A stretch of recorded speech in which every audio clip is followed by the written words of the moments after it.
Welcome to Markets Now. I'm Michelle Rook along with Brad Koima with Koima Varlick. We are seeing some mixed trade in the grains, corn lower, but soybeans and wheat are mostly higher, and over in the livestock futures.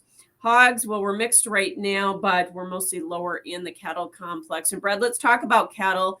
We did see new contract highs yesterday. We did score another new contract high, at least in the nearby April contract this morning in live cattle futures. And really, it's been all about higher cash, and we've had higher cutout values here as well. So can we keep going?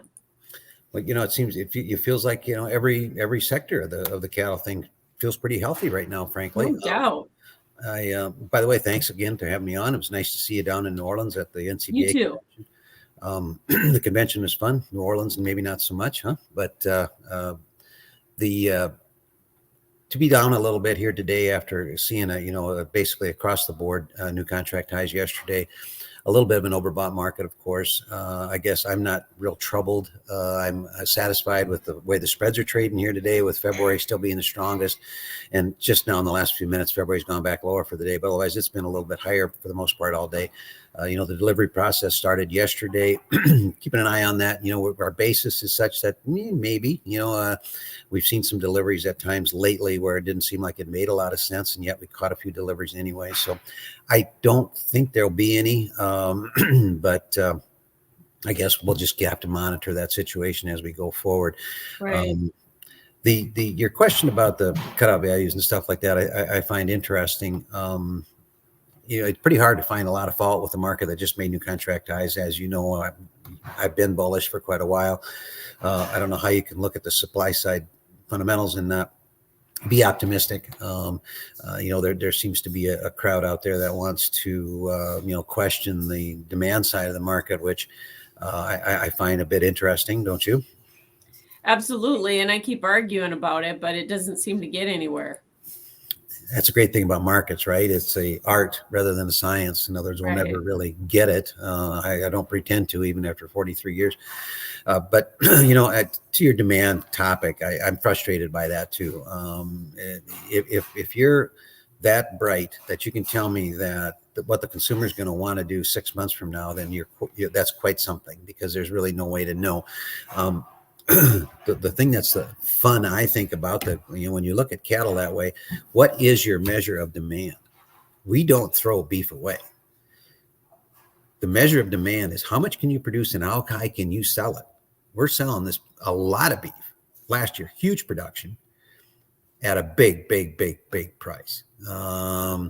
They showed a slide at one of the meetings last week at New Orleans about the dollar, the consumer dollar, and it's increased in poultry, it's increased in pork, but the dollar spent for beef is more than those two combined. That's the increase. So is there an end to it?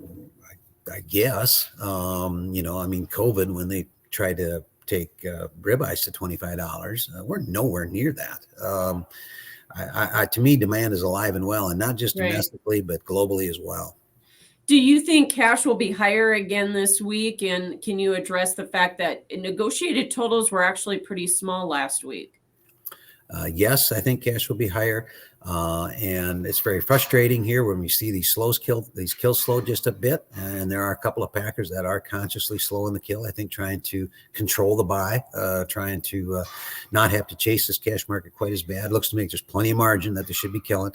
I don't think this kill cut thing is going to work great for them. I'm of the strong belief that the number of negotiated trade directly is tied to whether the cash market's uptrending or not. So I'm hoping this week we can trade a few more cash cattle. It does seem like, particularly in Nebraska, we've had for a month now a big increase in the number of formula cattle traded, which is disappointing to me. Hopefully we can get a little more transparency with what that all is about and increase the negotiated trade. To me, the South is asking 61 or 62. There was some steady bids at 159 renewed already yesterday morning, the same bid that they had finished with Friday. I thought that was encouraging. I haven't heard anything yet this morning, but I sure don't know why anybody be out thinking any lower this week. Yeah. Of course, we're encouraged again by the higher cash, the tight supplies. We've talked about that. I guess I'm wondering now, these breaks that we see like today, where you get a little profit taking, seems like the funds want to buy those breaks, but how long will the funds come in here and push this long position? I wish I could, I can only speak in general terms because I don't know, but the relative size of the fund position is not big. Plenty of ammo. When they reallocated coming into New Year, we had a smaller fund position to start out with, and still don't have a burdensome supply there at all. The seasonality here, and I hesitate to say it because the seasonals haven't been great all the way back to the Holcomb fire, have disrupted things. But typically what will happen is that the Fed gains on everything during the month of February. And the April is enough of a premium that it would seem like that would also be the case.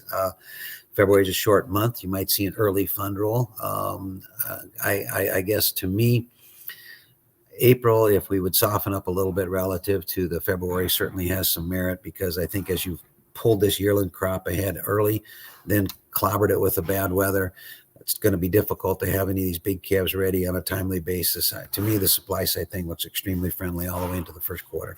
You bet.